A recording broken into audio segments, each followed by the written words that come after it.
if the Baba doesn't claim to do miracles, the Baba doesn't claim to be God, and the Baba is not cheating anybody and asking them, but people are still going to him for something. See, that is their wish. ఎవరెవరికి వెళ్తున్నారు, ఎవరు మాటలు వింటున్నారు అనేది వాళ్ళ wish. అది నేను ఇక్కడ మాట్లాడేది God man is very different. God man అనేవాడు దేవుడి తర్వాత నేనే, లేకపోతే దేవుడి దూతని, దేవుడి అంశం ఉన్న మనిషిని. That is what their claim is. అవును. అలాంటప్పుడు మనం పొద్దున్న లేగిస్తే మన చిన్నప్పటి నుంచి ఎన్ని స్కాండల్స్ చూసుంటాం. మొన్న ఇది రాంపాలో, లేకపోతే అంతకుముందు ఆసారామ, నిత్యానంద స్వామి, రకరకాల ఎన్నో జరుగుతుంటాయి. ఇప్పుడు నుంచి కాదు, ఐఎమ్ టాకింగ్ అబౌట్ ఇయర్స్. కానీ అయినా కూడా వాళ్ళకి భక్తి పోదు, అయినా కూడా వేరే బాబాలు వస్తూనే ఉంటారు. ఎందుకంటే it's a necessity for people to have baba. లేకపోతే అది ఏం చేయాలో అర్థం కాదు. ఎక్కడో వెళ్ళి మాట్లాడాల. దేవుడు అంటే అలా మమ్మకు నువ్వు మాట్లాడు. ఇంకా ఎవరు మాట పూజారేమో మంత్రాలు చదువుతారు. సో ఎవరో ఒకరు they need for him to talk. Ultimately అది దానివల్ల రియల్ టైం బెనిఫిట్ వస్తుందా లేకపోతే రావట్లేదా పక్కన పెడితే, any kind of regressive thinking ని ప్రమోట్ చేసింది రియల్ టైం బెనిఫిట్ ఉండదు. ఇప్పుడు పాయింట్ ఏంటంటే 100,000 హాస్పిటల్స్ ఉంటాయి ఇండియాలో. సత్యసాయిబాబా లాంటి వాళ్ళు కట్టించి దాంట్లో ఎక్స్ట్రీమ్లీ లో percentage, if at all, I don't even know the number. Society advancement అనేది బాబాల మూలాన జరగదు. కేవలం ఇది వాట్ ఎవర్ దీస్ పీపుల్ వచ్చింది కొన్ని ఇన్స్టెన్సెస్ ఉండొచ్చు. మోస్ట్ ఆఫ్ ద టైమ్ వాళ్ళు స్కాండల్స్ ఉంటారు. And it is numerous examples for that. There are lot of good institutions which are contributing. I am not saying no to that. కానీ I feel that is regressive way of making contribution. ఎందుకంటే నేను బాబాని నమ్మి, బాబా దైవాంశ సంభూతుడు అందుకని నేను డబ్బులు ఇవ్వటానికి, లేకపోతే అసలు లేదు బాబా క్వశ్చన్ కాదు, నువ్వు హ్యుమానిటీ కోసం చేయాలని వాళ్ళు చెప్పకుండా నేను అబద్ధాలు చెప్పి మూఢనమ్మకాలు పెరిపించి దాంట్లో చేసుకోండి. It will always be regression for society. అది ఏ ఎమోషన్ తో వాడు ఏ ఇంటెన్షన్ తో ఇస్తున్నాడు అది అవసరమా?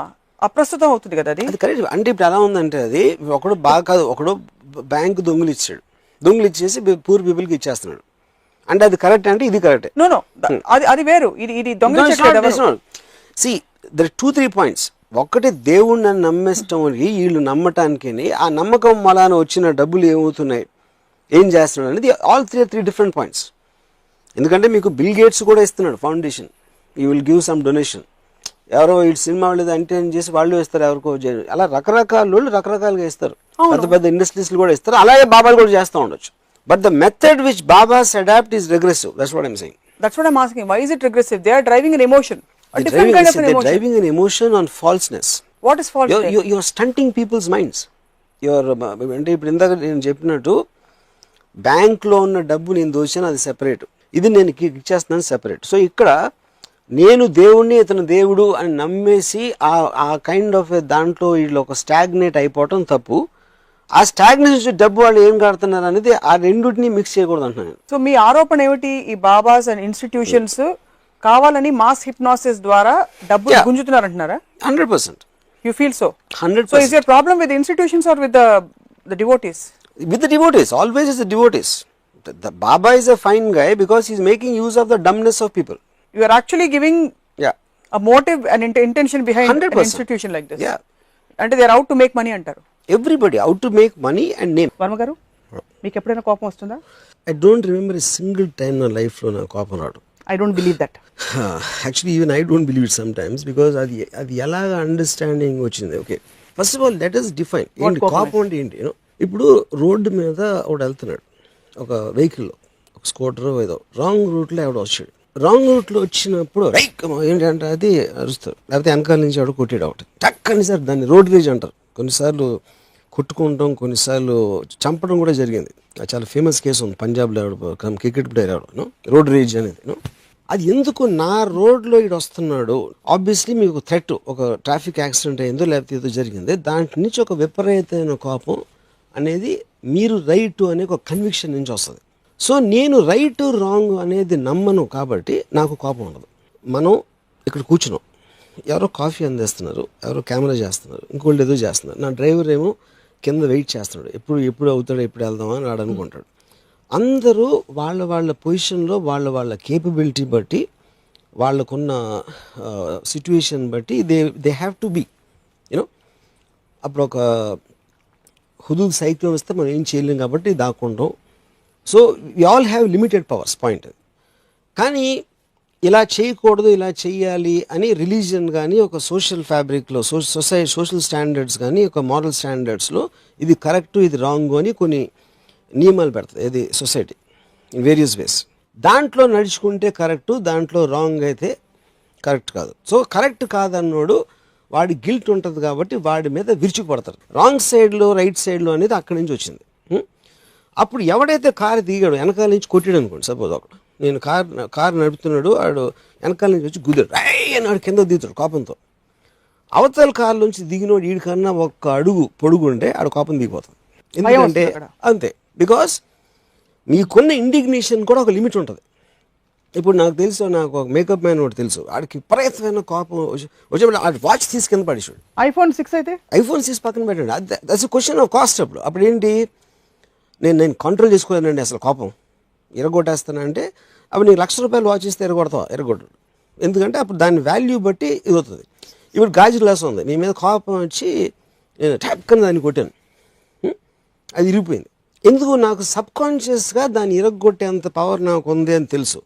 అదే మీరు ఫుల్ ఐరన్తో చేసిన ఫిక్స్డ్ పెట్టండి, నా చెయ్యి ఇరుగుతుంది కొడితే, అప్పుడు నా కోపం కంట్రోల్లో వస్తుంది. సో ఇప్పుడు మీరు మీ ఇంట్లో మీ పనివాడు బాగా నేను పనివాడు బాగా చేయలేదు ఎంట్రా నన్ను అరిసి ప్రతన కోపం వచ్చేది, అది ఆబ్వియస్లీ అది దావూద్ ఇబ్రహీం మీద అంత తొందరగా కోపం రాదు. ఎందుకంటే దావూద్ ఇబ్రహీం ఏం చేయలేమని తెలుసు మనం, అందుకని అది భయంగా మారుతుంది. సో కోపానికి భయానికి చాలా deep interlink. First of all I will stop you there. ఈ నేరస్తులందరినీ మానవీయ కోణం నుంచి, సంపూర్ణ కోణం నుంచి అర్థం చేసుకోవడం ద్వారా సొసైటీ కానీ మన లా సిస్టమ్ కానీ లేక on the whole as a civilization మనం ఏ విధంగా దీన్ని అలవర్చుకోవాలంటారు? అది యాక్చువల్గా ఇట్ బెనిఫిట్ సొసైటీ. ఎందుకంటే క్రిమినల్స్ని ఆపడానికి, వాళ్ళని కరెక్ట్ విధంలో ఎలిమినేట్ చేయడానికి this will be a far better model then trying to emotional react to them. So ఒక 4 స్టెప్స్ చెప్తారా? ఒక క్రైమ్ జరిగింది, ఒక క్రిమినల్ దొరికాడు, వాడిని అరెస్ట్ చేసిన అప్పటి మొదలుకుని మీడియా ఏం చేయాలి? ఫర్ ఎగ్జాంపుల్ నేను ఒక if I in a panel, అని ఏ పొజిషన్లో ప్యానల్ నాకు తెలియదు, నిర్భయ రేప్ కేసు వాళ్ళందరినీ నా ఉద్దేశంలో వాళ్ళందరినీ కూర్చోబెట్టి ఒక ప్యానల్ ఆఫ్ సైకాట్రిస్ట్ కూర్చుని అసలు నువ్వు ఇది ఎందుకు చేసావు, అంటే నీకు పొగరా, నీకు పట్టుబడనని నీకు ధైర్యమా, లేకపోతే అమ్మాయిలు అంటే ఎవరినైనా రేప్ చేసేయాలనే ఆలోచన నీకు ఎక్కడి నుంచి వచ్చింది, ఎలా వచ్చింది, ఇన్ని లాస్ ఉన్నాయి, దానికి శిక్ష వేస్తారని తెలుసు, గొడవ జరుగుతుందని తెలుసు, నువ్వు జైలుకి వెళ్తే నీ ఇంట్లో వాళ్ళు కష్టపడతారని నీకు తెలుసు, అన్నీ తెలుసు కూడా ఎందుకు చేసావని ఇలాంటి క్వశ్చన్స్ ఆస్పెక్ట్లో వాళ్ళ ఆన్సర్స్ తీసుకుని వాళ్ళు చెప్పినప్పుడు you will get a more understanding of what exactly there. ఆ అండర్స్టాండింగ్ ఉపయోగించుకుని you have to change the laws or change a way of how to deal with the thing. అంతేగాని కైమని అరిసినంత మాత్రాన ఏమవుతుంది. సో అది మీరు అన్నది to make it a more holistic perspective. అది వేరండి, శిక్ష వేయటం వాడిని తీసేయడం చంపేయడం అది వేరు, కానీ వాడి నుంచి తెలుసుకోవాల్సింది అది. అంటే ఇప్పుడు పాము కరిచింది, అది చచ్చిపోయిన తర్వాత పాముని అటాప్సీ చేసి దాని ఏంటి అసలు పాయిజన్ ఎక్కడి నుంచి వస్తుంది, దానికి ఏమన్నా విరుడు రావచ్చా, ఇలా రావచ్చా, ఎంత స్పీడ్లో వెళ్తుంది, ఇలాంటి అన్ని స్టడీ చేస్తే you can caution the people not to get in to that situation. అలాంటి ఎఫర్ట్ కూడా నేను చూడలేదు అక్కడ. ఒకవేళ ఎఫర్ట్ చేస్తే పబ్లిక్ డొమైన్లోకి రావాలి. ఆ డొమైన్లోకి వచ్చినప్పుడు వుడ్ బి రేపిస్ట్ కూడా వింటాడు, నేను ఇలా అనుకుంటున్నాను కదా, వాడు అలాగే అనుకున్నాడు, కానీ అనుకుని కూడా వాడు పట్టుబడిపోయాడు, కాబట్టి అలాంటిది స్టాప్ చేయడానికి ఛాన్స్ ఉంటుంది. కానీ కేవలం మీరు శిక్షా కాలం పెంచేసి లేకపోతే నరికేయండి చంపేయండి అంటే ఏం అవుతుంది దానివల్ల. మీరు ఇంత నాన్ వైలెంట్ అని నాకు తెలియదు అసలు, మీరు కనిపించినంత ఎక్స్ట్రీమ్ యూజ్ ఏమి లేవు మీకు. థ్యాంక్స్. హోలిస్టిక్ పర్స్పెక్టివ్ నుంచి మీరు చెప్తున్నది makes a lot of sense actually. అంటే ఇది ఎమోషనల్ రెస్పాన్సెస్ వల్ల టెంపరరీ సొల్యూషన్స్ వస్తాయి, టెంపరరీ ఫిక్సెస్ వస్తాయి. Pressurising the government to do that. చంపేయాలి అంటే వాళ్ళు కూడా అలా రియాక్ట్ అవుతారు. ఎస్ కరెక్ట్, అది చేయటం కరెక్ట్, ఎందుకంటే గవర్నమెంట్ కూడా కాంప్లిసెంట్గా ఉంటుంది. కానీ దానికి ఒక లాజిస్టిక్ రేషనల్ వ్యూ తీసుకోవాలి. ఇది ఒక క్రిమినల్ అనేవాడిని ఒక జబ్బులో డిజీజ్ లాగా చూడాలి. డిజీజ్ని మెడిసిన్ ఏంటి దాని కారణం అది ఏంటో దాని ఎమోషనల్గా రియాక్ట్ అవుతుంది. నా బాడీలోకి వచ్చేసి ఇది చేసేస్తుంది, దీన్ని చంపేయాలి, దీన్ని తీసి ముక్కలు చేసేద్దాం అంటే that is not the solution. మందు వేయాలి అంతే. మందు వేయాలి, ఎందుకు వస్తుందని తెలుసుకోవాలి, మళ్ళీ రాకుండా ఏం చేయొచ్చు అని రేషనల్ థాట్ ఉండాలి. As we wind up, Varma గారు, what is the most horrible crime మీ దృష్టిలో అతి ఘోరమైన నేరం ఏమిటి?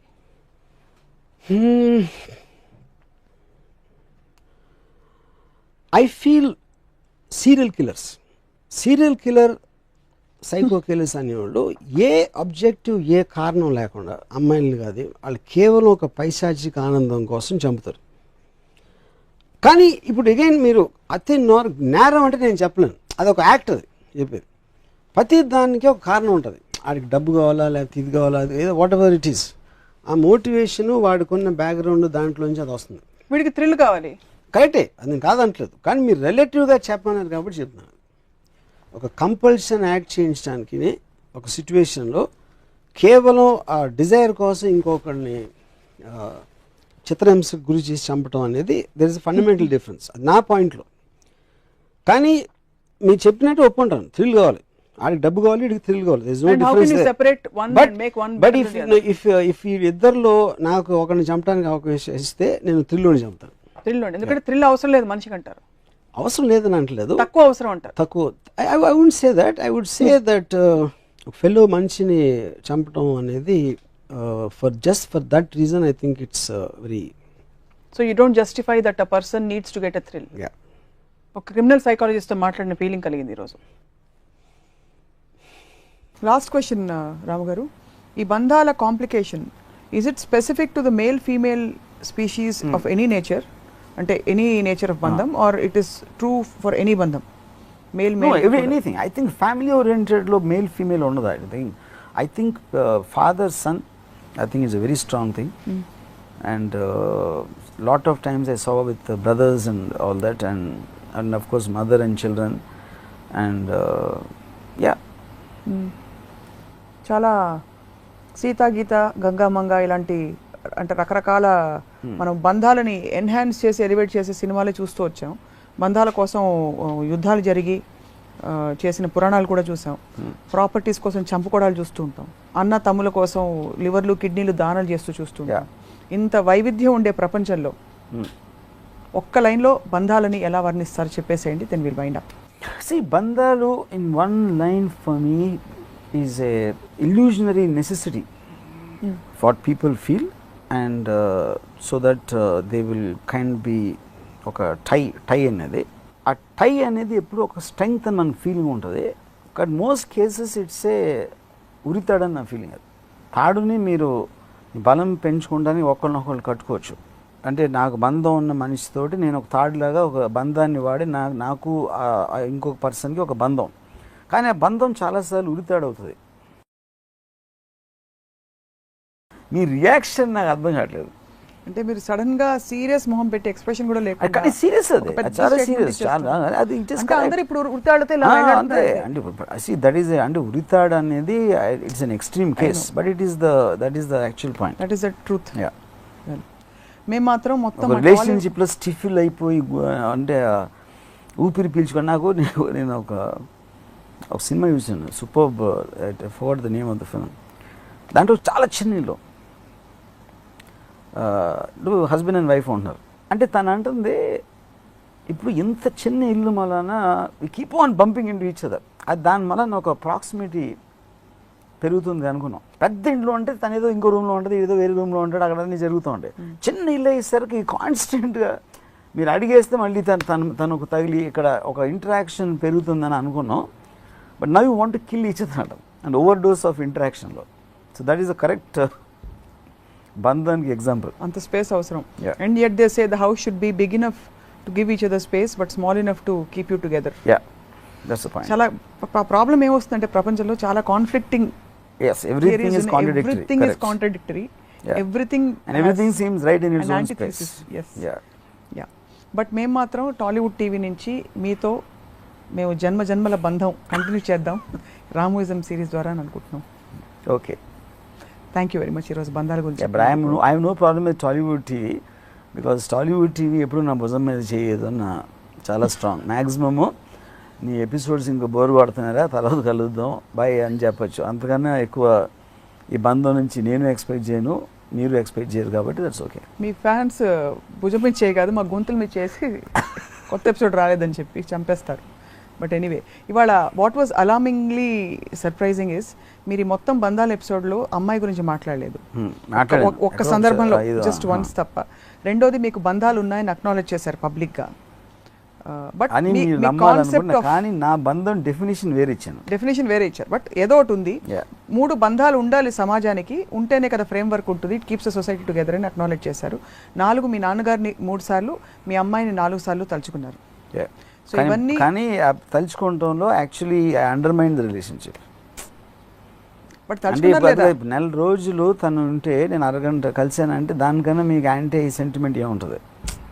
అదేదో రాంగ్ ఎగ్జాంపుల్ ఇస్తాను మీరు కొట్టేస్తారేమో కానీ విష్ణుమూర్తి వచ్చి అన్నట్ట హిరణ్యకశిపుడితో, నువ్వు నేను వద్దు అంటూనే నేనే కావాలని నన్ను తలుచుకుంటా భక్త ప్రహ్లాద్ సినిమాలో. But anyway, very enlightening and thought provoking బంధాల మీద ఈరోజు రామ్ గోపాల్ వర్మ గారు. యాక్చువల్లీ సినిమా హీరోల గురించే చెప్తారు. చాలా కష్టపడ్డాడు మా హీరో స్టంట్ సీన్ చేసేటప్పుడు, పై నుంచి దూకాడు, అసలు ఫుల్ కాల్ షీట్ వర్షంలో ఆయన మొత్తం తడిసి. అది ఎందుకు చెప్తారంటే ఏం కష్టపడకుండా సూపర్ స్టార్ అయిపోయాడు అంటే జలసి వచ్చేస్తుంది. అది ఆడికి ఎలాగో కోట్లు వచ్చేస్తున్నాయి, ఎలాగో చాలా అందంగా ఉన్నాడు, అందమైన హీరోయిన్లతో డాన్స్ ఆడుతున్నాడు, ఇన్ని కష్టం కూడా పడట్లేదు అంటే కోపం వచ్చి చంపిపోతేస్తుంది. ఎందుకంటే మిగతా వాళ్ళందరూ సూపర్ ఫెయిల్యూర్స్ కాబట్టి. అప్పుడు ఎంత కష్టపడ్డాడో తెలుసా? మీరు ఈజీ అనుకుంటున్నారా స్టార్ అవ్వటం? పొద్దున్న 4 గంటలు లేసాను చలిలో ఆ పాటలో పాడు అంటే అప్పుడు అట్లీస్ట్ కొంతన్నా ఒక చిన్న సూతింగ్ అంటే అలాంటి ఇన్సెంటివ్ మీకు ఉంటే అందమైన అమ్మాయి మీ పక్కన ఉంటుంది, లేకపోతే కోట్లు ఇచ్చేస్తారు మీకు, మీ ఫేస్ బిల్ బోర్డులో ఉంది అంటే మొత్తం ఆంధ్రప్రదేశ్లో కానీ 8 కోట్ల వాళ్ళు అంతగానే ఎక్కువ కష్టపడతారు. That is not the point.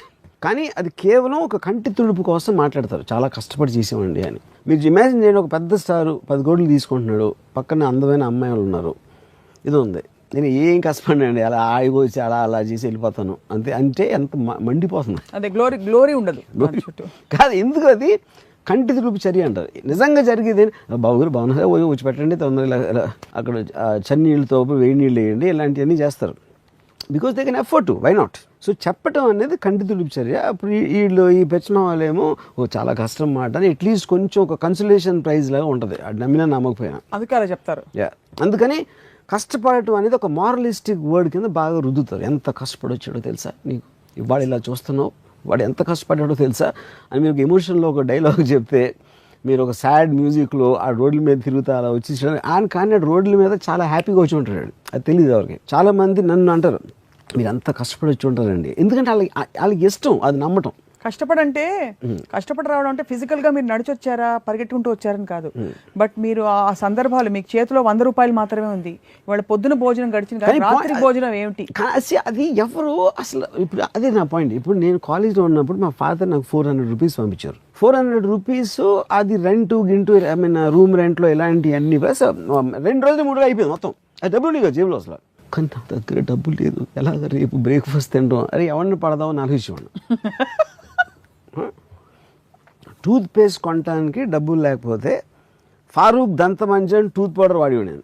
ఎందుకు? అది టూత్ పేస్ట్ కొనడానికి డబ్బులు లేవు, టూత్ పేస్ట్ కొనడానికి కూడా డబ్బు ఉండేది. అది కాదు, అరే అమ్మాయి అంటే ఈ టూత్ పేస్టు వీటన్నిటికీ మెజర్ చేసి ఇచ్చిన డబ్బు సినిమాలకి బియర్ తాగడానికి వాడేసి, మిగతా రోజుల్లో ఎవడన్నా జేబులు ఎవడి మీద అన్నా పడి ఆడుతూ సినిమా టికెట్ కొనిపించడానికి Colgate toothpaste Farooq Dantmanjan అంటే I'm making a choice.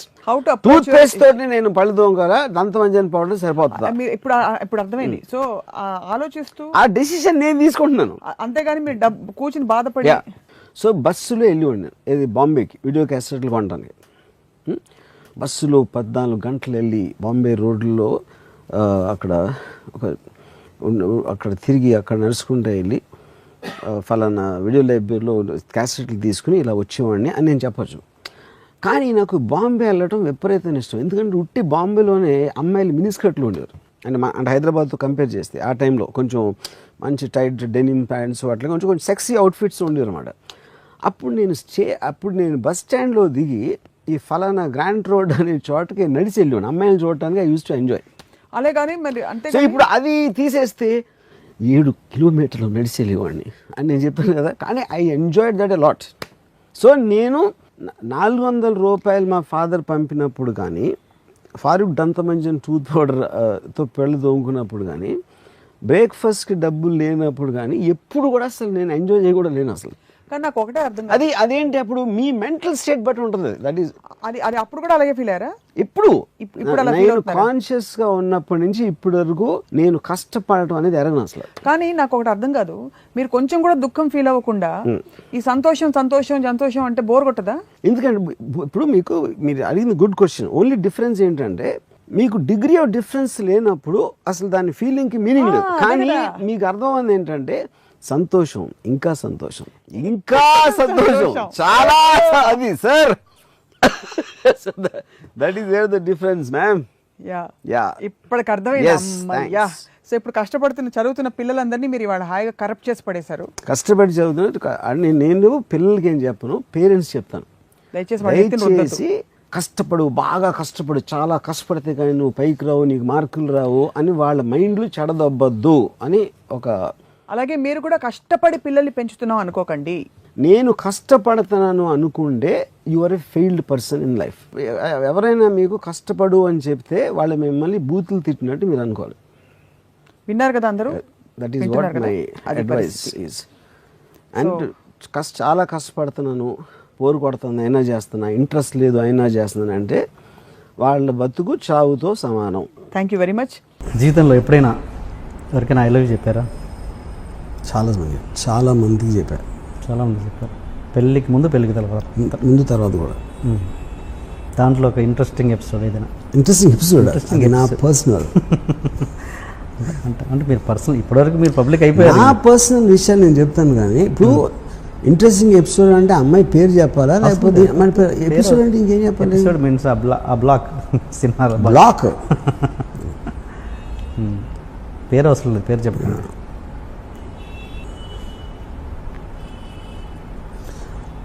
Engineering కాలేజ్లో ఉన్నప్పుడు ఒక సత్య అని ఒక అమ్మాయిని ఇష్టం. అమ్మాయి మెడికల్ కాలేజ్ అమ్మాయి. She was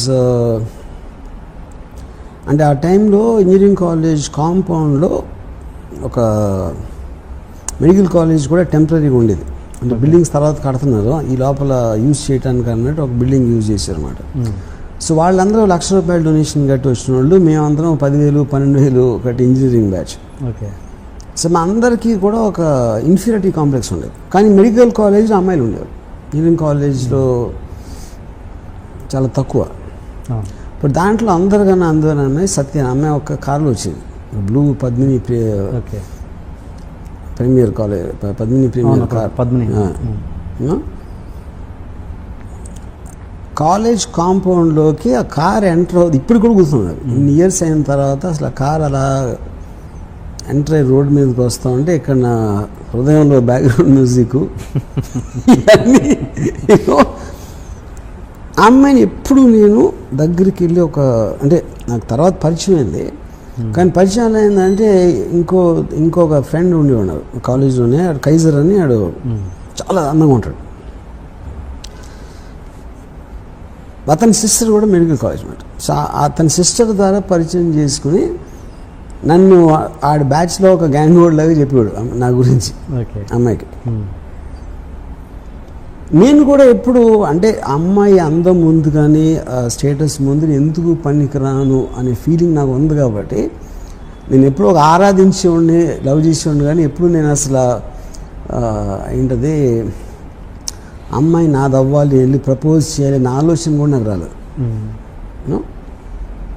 and I use to think ఆ అమ్మాయి కైజర్తో లవ్లో ఉంది అని అనుకున్నాను నేను ఆ టైంలో. సో చాలా రోజుల తర్వాత, ఇయర్స్ తర్వాత రియలైజ్ అది ఏం లేదు, అమ్మాయికి ఇప్పుడు నేనంటే ఇష్టం అని. అది ఇప్పుడు తర్వాత నా పెళ్ళి అయిపోయిన తర్వాత తెలిసింది.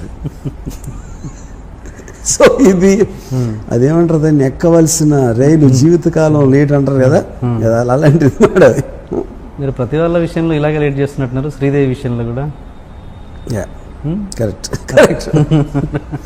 మరి సో నువ్వు నిజంగా లవ్ చేసిన అమ్మాయిలందరినీ ఇలాగే పట్టుకున్నా. మరి ఏదో ఒక టైంలో గుణపాఠం రావాలిగా, వచ్చి కరెక్ట్ టైంలో ప్రపోజ్ చేయడం, అది పాయింట్. కానీ ఇవన్నీ యాక్చువల్గా సత్య శ్రీదేవి ప్యారల్గా జరిగింది. ఎందుకంటే సత్య రియల్ పర్సన్, శ్రీదేవి గారేమో స్క్రీన్ మీద పర్సన్. ఓకే, అంటే శ్రీదేవి టాపిక్ వస్తే ఏంటి మీరు అన్నారు గుణ. నాకు ఇంకోటి ఒక విషయం ఏంటంటే, నేను శ్రీదేవి గారు అంటే ఆ టైంలో ఒక ఇది చెప్పాను. కానీ నాకు యాక్చువల్గా నియర్లీ ఒక 10 years నేను జయసుధ్ గారితో విపరీతంలో ఉన్నాను. ఒక కాలేజ్ టైం అంటే జ్యోతి సినిమా. శ్రీదేవి గారు యాక్చువల్గా it was more happen post ఏది మన mister India. Okay, mister India time నుంచి అంతకుముందు ఒక ఇది వేటగాడు టైంలో లేదా 16 వయసు టైంలో కొంచెం స్లైట్లీ సెక్స్ సింబల్ ఇమేజ్ ఉంటుంది. బట్ ఒక పర్సనల్ లెవెల్లో ఫ్యాసినేషన్ అనేది నాకు బాగా ఫిల్మ్ ఇండస్ట్రీలోకి వచ్చిన తర్వాత నుంచి స్టార్ట్ అయింది యాక్చువల్గా. అంటే ఫిల్మ్ ఇండస్ట్రీ అంటే నేను డైరెక్టర్ అని కాదు, నేను చెప్పేది ఒక అసిస్టెంటో లేకపోతే సినిమాల్లో అన్నపూర్ణ స్టూడియో చుట్టూ తిరిగే రోజుల్లో అక్కడ స్టార్ట్ అయింది యాక్చువల్గా. ఓకే, ఒరిజినల్గా కాలేజ్లో ఉన్నప్పుడు అంతా నాకు జయసుధ్ గారు యాక్చువల్గా. అప్పుడు ఫస్ట్ టైము నేను అంటే ఆల్మోస్ట్ అబ్సెషన్ మాట జయసుధ్ గారు అంటే. ఆవిడ ఫోటోలు లేకపోతే ఒక జ్యోతి సినిమా వాల్ పోస్టరు ఒక కాంపౌండ్ వాల్ మీద అంటించుంటే రోడ్ మీద నుంచుని ఒక గంటలు చూసాను అలా చూస్తూ ఉన్నాను. వాల్ పోస్టర్ మీద అంతే.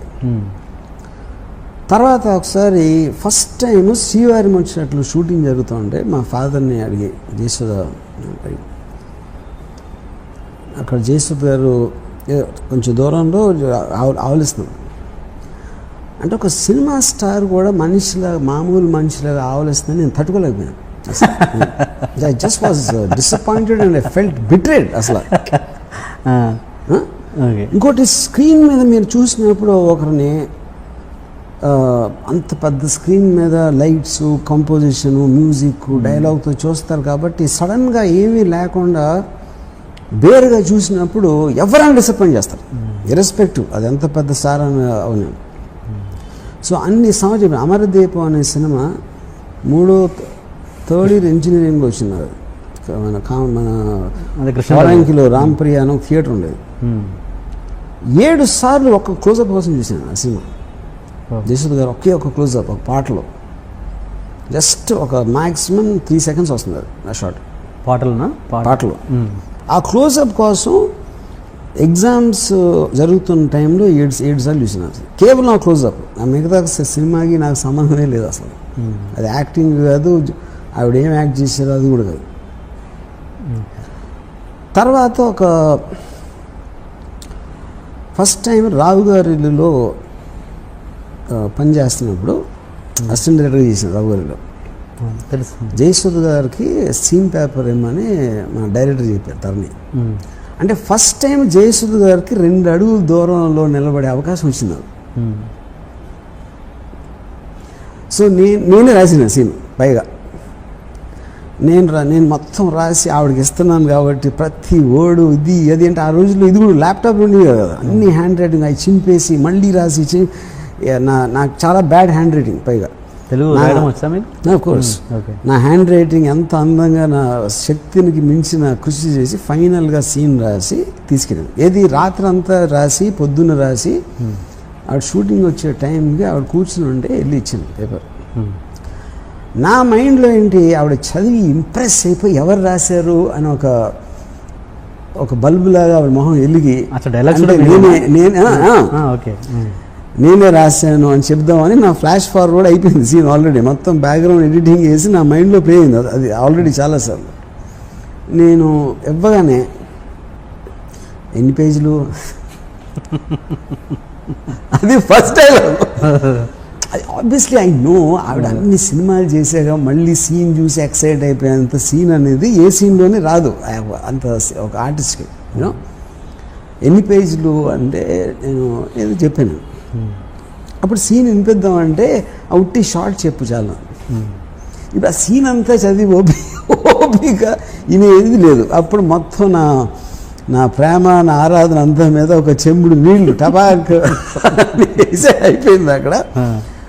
దాని తర్వాత మనీ సినిమాకి నేను ప్రొడ్యూస్ చేయడానికి ఆవిడతో మాట్లాడటానికి ఆవిడ ఇంటికి వెళ్ళాను. నేను ఇంకా తల దువ్వేసుకుని వేసి నాకున్న బెస్ట్ షర్ట్ అన్నీ వేసుకుని ఆవిడ ఇంటికి వెళ్ళి నేను బెల్ కొడితే తలుపు ఇలా తెరుచుకుంది, నాకేం కనపడలా.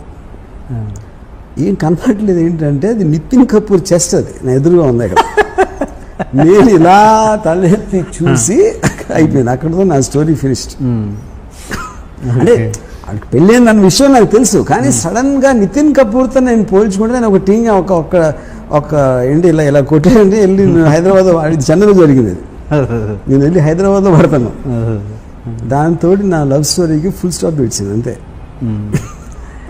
ఈ విషయాలను ఎప్పుడైనా డిస్కస్ చేశారా ఆవిడతో మధ్యలో? నాట్ ఇన్ వెరీ అప్పుడప్పుడు చెప్పాను, but not in so much detail. ఏమంటారు రియాక్షన్ ఏంటి? She won't believe it. అని ఎన్ని ఎలా చెప్పి మళ్ళీ శ్రీదేవి గురించి మాట్లాడతావు కదా, అది వేరే ప్యారలల్ ట్రాక్స్ ఇప్పుడు. అంతేగా. మీరు ఇప్పటికీ చాలామంది దగ్గర మీ దగ్గర వాళ్ళ దగ్గర ఇప్పటికే గిల్టీగా ఫీల్ అవుతారని, ప్రపోజల్ విషయంలో చాలా లేట్ చేశాను అప్పుడు ఇదేనా శ్రీదేవి గారి విషయంలో ఇప్పటికీ గిల్టీగా ఫీల్ అవుతారు?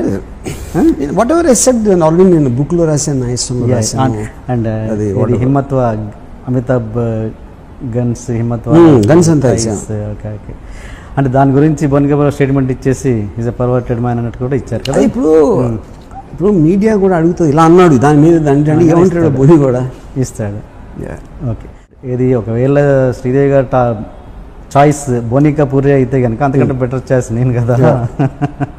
అది నేను తొందరపడలేదు అన్నారు. దాని మీద మీ అదే కదా నేను చెప్పింది. ఆబ్వియస్లీ ఇప్పుడు నేను నాకు అంత ఎత్తులో ఉంది ఒక అమ్మాయి అనుకున్నప్పుడు, నాకన్నా నా ఉద్దేశంలో తక్కువ ఎత్తులో చేసుకుంటే నేను ఫెయిల్ అయినట్టే కదా. అది ఇందాక నేను సత్య విషయంలోని ఈ విషయంలో కూడా అదే చెప్పింది. Please subscribe to iDream. For more videos, please subscribe to iDream. నేను మీ Jabardasth Naveen. For more videos, please subscribe to iDream. For more videos, subscribe to iDream. For more interesting videos, please subscribe to iDream. Hi, this is Anil Ravipudi. For more videos, please subscribe iDream Media. This is Manjula. For more videos, please subscribe iDream. For more videos, please subscribe to iDream channel. Don't miss it. అక్కడ ఒక గంట symbol ఉంటుంది, దాన్ని లాగి కొట్టండి, మర్చిపోదు. ఓకేనా? Subscribe to iDream.